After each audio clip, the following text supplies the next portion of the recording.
पीठासीन अधिकारी की डायरी को भरने के बारे में कुछ बताना चाहता हूँ। इसको किस प्रकार से भेजा जाता है।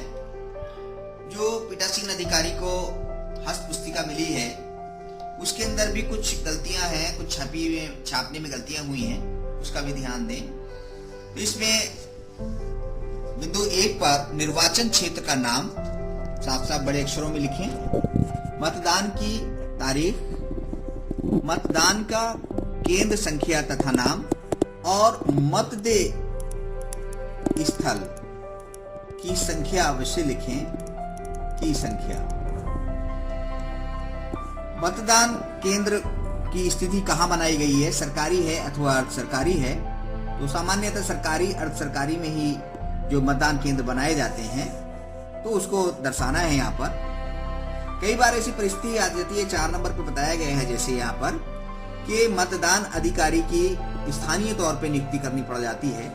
यदि हमारा कोई मतदान अधिकारी बीमार हो जाए, अस्वस्थ हो जाए या कार्य करने में असमर्थ हो जाए तो स्थानीय तौर पर उसको जो है मतदान अधिकारी नियुक्त किया जा सकता है। सामान्यतः ऐसा होता नहीं है, हमारे पास रिजर्व होते हैं, वहां से उसको ले लिया जाता है, परंतु ऐसा होता है तो उसको यहाँ पर दर्शाना पड़ता है।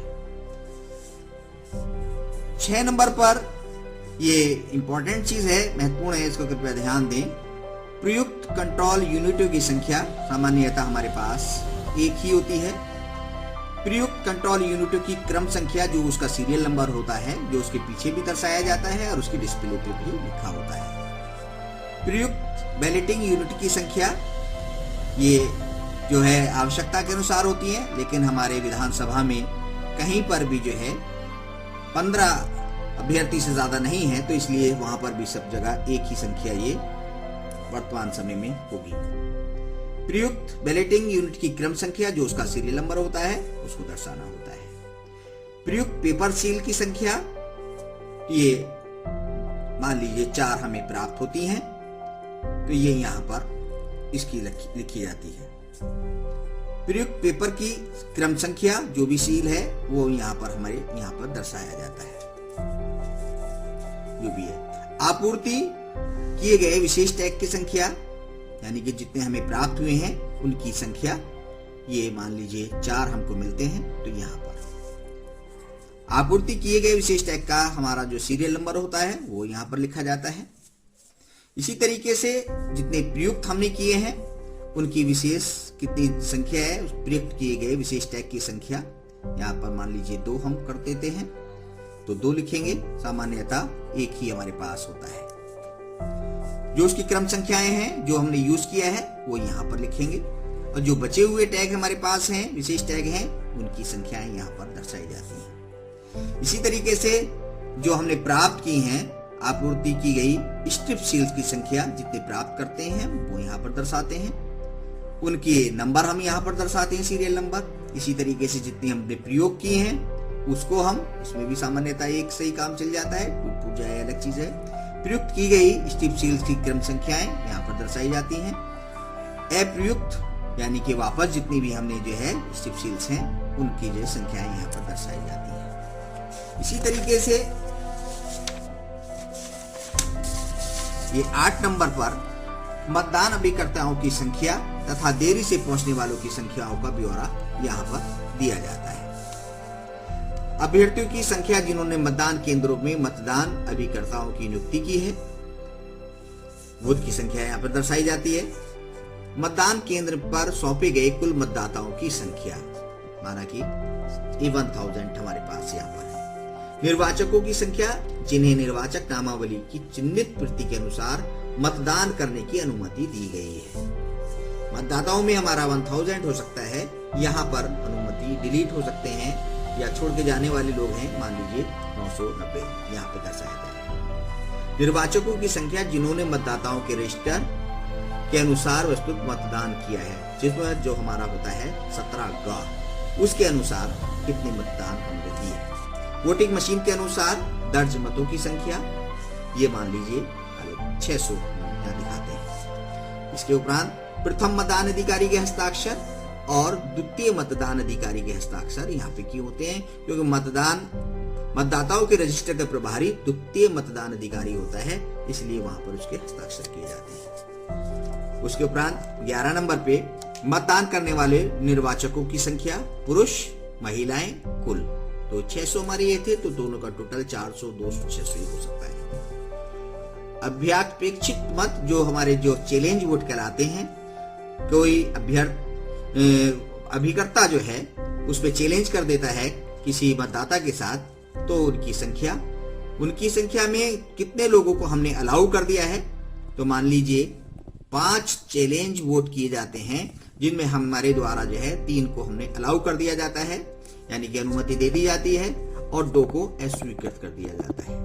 तो जो अस्वीकृत करने वाले हैं उनको तो वापस कर दी जाती है उनकी जो जब राशि जो होती है, लेकिन जिन लोगों को अनुमति दी जाती है उनकी जो है 3 यानी कि 2 रुपए प्रति जो है चैलेंज वोट जो होता है उसको किया जाता है। तो 3 गुणा 2 बराबर 6 रुपए जो है जब्त यहाँ पर दिखाए जाएंगे। ईडीसी हमारे मतदाता कौन से होते हैं, जिसको हम कहते हैं इलेक्शन ड्यूटी सर्टिफिकेट के अनुसार जिन लोगों ने मतदान किया है उनका ब्यौरा यहाँ पे लिखा जाता है। निर्वाचकों की संख्या, जिन्होंने साथियों के साथ सहायता से मतदान किया है। ऐसे कोई मतदाता जो हैं, जो हमारे जो है ब्लाइंड हैं या असशक्त हैं, उनके साथ जो अन्य व्यक्ति आते हैं उनकी संख्या का यहाँ पर ब्यौरा होता है। प्रॉक्सी मतदाता वो होते हैं हमारे जो सीवीएस जो मतदाता होते हैं, वो अपना कोई प्रतिनिधि बना देते हैं, उनके स्थान पर अन्य व्यक्ति आके वोट डालता है।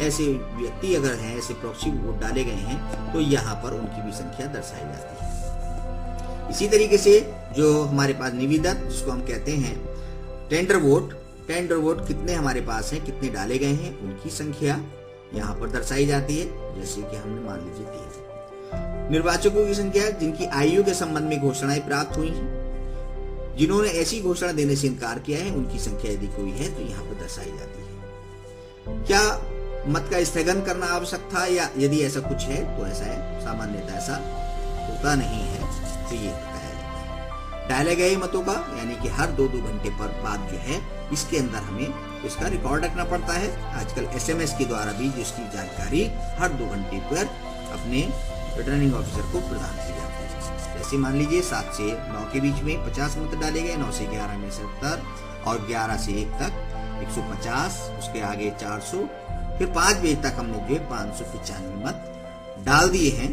तो ऐसी स्थिति में उसके बाद हमारा 20 नंबर पर मतदान की समाप्ति के समय जारी की गई पर्चियां, तो यहाँ 5 हमने डाली, तो टोटल मत हमारे 600 मत हो जाते हैं। इसके बाद यानी कि हमारे पास निर्वाचक में कोई अपराध इस तरीके का कोई होता है तो उसके बारे में हमें लिखना होता है। नीचे दंगा खुली हिंसा यदि कोई है तो ठीक है, बाकी वरना इसको सबको हमारे पास 0-0 ब्यौरा सामान्यता होता है। इसी तरीके से मतदान केंद्र पर प्रयुक्त वोटिंग मशीन के संबंध में कोई लापरवाही या कुछ होता है तो उसके बारे में इसमें लिखना होता है। अभिकर्ताओं के द्वारा की गई गंभीर शिकायतें यदि कोई है तो उनको लिखेंगे, और कोई हमारे विधि या व्यवस्था भंग होने की मामला है उसको लिखेंगे। इसी तरीके से लिखने के बाद हमारे लास्ट में कोई जो भी घोषणाएं की जाती हैं उनको ब्यौरा देंगे, और नीचे पीठासीन के अधिकारी के साइन हो जाएंगे, स्थान और यहाँ पर तारीख तिथि लिखी जाती है। यह डायरी बहुत ही महत्वपूर्ण होती है। इस डायरी के साथ जो है हमारा जो वोटिंग मशीन होती है, विजिट सीट होती है, और प्रेक्षक के जो हमारी जो है 16 बिंदु वाली रिपोर्ट कहलाती है, और तथा जो बाकी हमारे पास जो सील बंद लिफाफे होते हैं ये वहां पर जाके जमा करने होते हैं।